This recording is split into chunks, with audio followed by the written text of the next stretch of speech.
What's going on, folks? Ted from Immersion here, and it's been a little while, and I apologize for the lapse in videos. I've been doing a massive DIY undertaking. I filled an entire 15-yard dumpster full of just old wooden boards from decks that I'm removing. I have a whole other deck to remove, tear that whole thing out, and then an entire new deck to design and build, and I'm doing it all myself. So, unrelated to any of the content that you see here, but if you're curious about what I'm doing, let me know, and maybe I'll do either a vlog, or maybe I'll put stuff out on Patreon, or just throw things up on various social medias. Let me know if you want to see what it's like, or videos, or just photos of my deck process. I'm building a whole screened-in porch. It's going to be a whole thing. I'm pretty excited about it. It's just a lot of work, and honestly, after my regular job, and then doing that, I'm tired, and making videos, it's been hard to do. So I'm going to try to bang out a whole bunch. So you'll probably see me in this outfit for a lot of videos. But anyway, we're here to talk about the Kobold Press Tales of the Valiant preview packet. Now, if you're unfamiliar with this is a 63-page document that is available to everybody for free. And it is continuing on with the Kobold Press Tales of the Valiant kind of preview stuff. We have a lot about making characters. Then we have a handful of new classes. We have both the Cleric and the Rogue, which we did not have, as well as the updated version of the Fighter and the Wizard that we received in, I think, Playtest Packet 2. So I was going to go through the entire document all in one go, but from what I've seen with what you had to say about the Unearthed Arcana, which, by the way, I am still planning to go back and go through all of that. I just haven't had the time. I have so many videos I want to make that I need to sit down and just go, because I have a lot of content I need to put out. That being said, we're going to break this down into smaller, bite-sized videos. So today we're just going to talk about, or in this video anyway, we're just going to talk about the Cleric. So we have not seen the Kobold Press Tales of the Valiant version of the Cleric prior to this, so we're not going to do any comparison, whereas when we talk about the Fighter and the Wizard, we are going to do side-by-sides of what was in the playtest packet versus what finally shows up here in front of us. So let's go ahead and jump in. Oh, by the way, if you like this kind of stuff, I realize that I have to update this app because it's showing 0 subscribers, but sometimes this app has a problem. But anyway, subscribe to the channel if you like this kind of stuff and want to stay up to date on when I release videos. So that is not a thing. Well, we'll get rid of that. Anyway, I went to the Kobold Press website and downloaded right off the front page the preview packet, and I just scrolled down to the section here that talks about the classes. You can see more or less a lot of the stuff that you're seeing here is the same. High-level descriptions of everything. We're not seeing any changes to the key abilities. We're not seeing any changes to the hit dice or the saving throw proficiencies or even the equipment proficiencies for any of these classes, at least from a quick glance. Although we do remember that the wizards no longer have weapon proficiencies in in Kobold Press's Tales of the Valiant. So let's dive into the Cleric. So let's go ahead, and if you have questions here, first of all, I love this art here with the scythe. I hope that a scythe like weapon type ends up dropping into Tales of the Valiant. I think that would be pretty sweet. Rather than just like a reskinned, I don't know, greatsword, longsword, which is obviously a thing you can do. But I think that scythes are cool enough that they deserve their own unique type. And we have not really seen equipment, weapons, armor, things like that from Kobold Press yet to see how that differs from what we have in 5e. So most of the class feature stuff that you're seeing here is going to remain the same. The only thing you'll notice is that Kobold Press has removed the, when you go to take the average hit points, right? Obviously, you can roll when you're leveling up to get your hit points. They have removed the +1. So if you look at Wizards of the Coast, for example, you get a D8 or 4 plus your con modifier, or 5 plus your con modifier from 5e. And that's because they take the average, or half of the hit die, which in this case an 8, cut in half is 4. In Wizards of the Coast 5e, it goes up, and then they add 1. So you get 5 plus your con modifier. Here from Kobold Press, you're going to get 4. So that's just a small thing, but that's a change across the board. All right, everything else seems pretty much the same here. And we'll roll into what the clerics actually get. So it says you choose more divine cantrips. You get cantrips basically at level 1. You get more as you level up. You also get your spell casting. It's pretty much the same across the board. The only thing that's different is the way Kobold Press handles rituals is they don't count against your number of spells being known. Ritual casting is its own separate feature, and those spells are kind of associated as such, as it shows right here.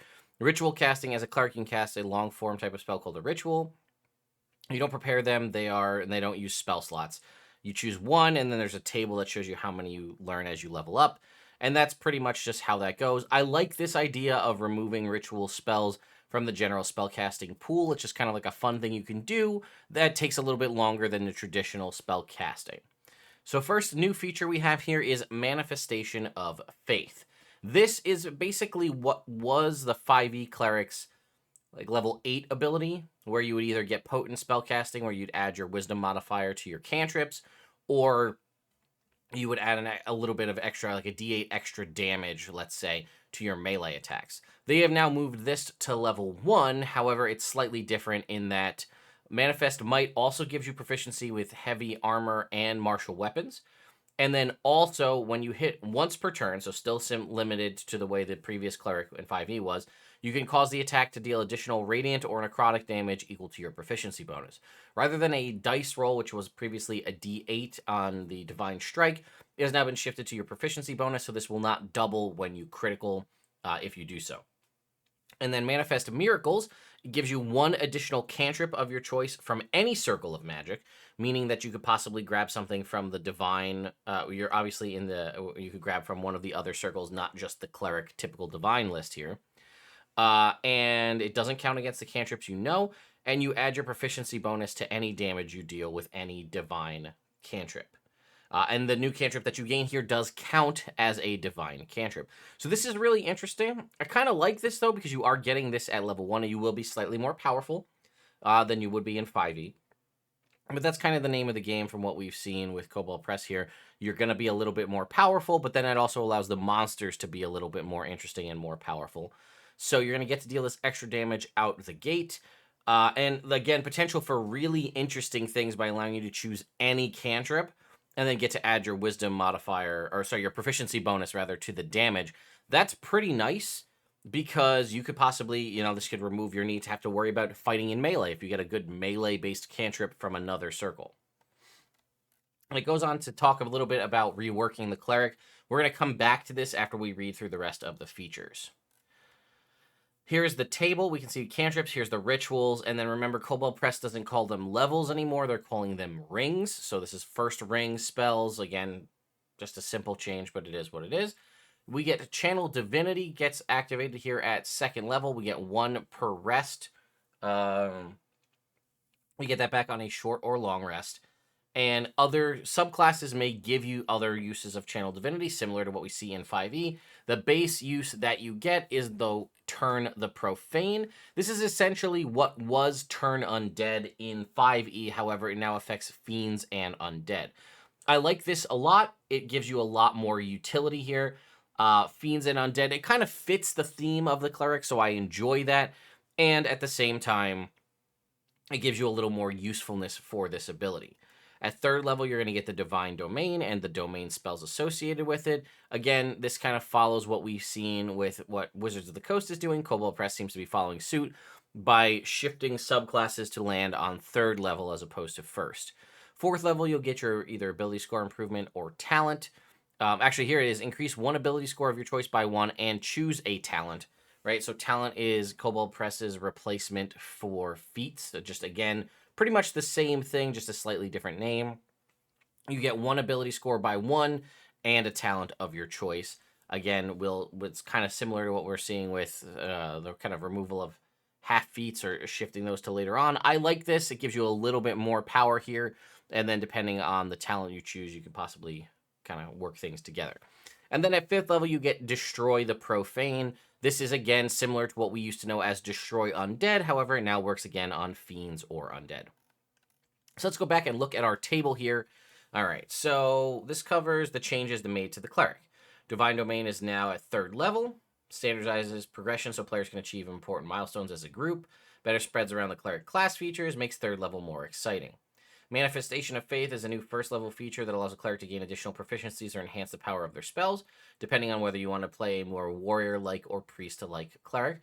I like that. It kind of, again, follows suit with what we've seen some of the stuff from 5e. Do you want to be a more melee a martial cleric, or do you want to be a more magic-y cleric? And I'm fine with that. I also do like the addition of this coming in at first level, which possibly allows you to play around with some more stuff later on. Channel Divinity, it says this was previously turned undead, but it affects fiends in addition to undead. We hope this change allows the feature to see more play. I will agree, as someone who has played several clerics, that feature can be basically useless if you're not in an undead campaign, but giving you the option to turn fiends and undead is pretty useful because that basically doubles the utility of that. And then again, destroy the profane, again, same thing, making it more useful. Then we roll into the life domain cleric here. This is, as far as I can tell, pretty much identical to the existing 5e life domain. I'm going to go ahead and pull that up while I talk about it, but you're going to get the domain spells. Here you get Bless, Cure Wounds, Lesser Restoration, Spiritual Weapon, Spirit Guardians, I'm sorry, Beacon of Hope and Revivify, rather.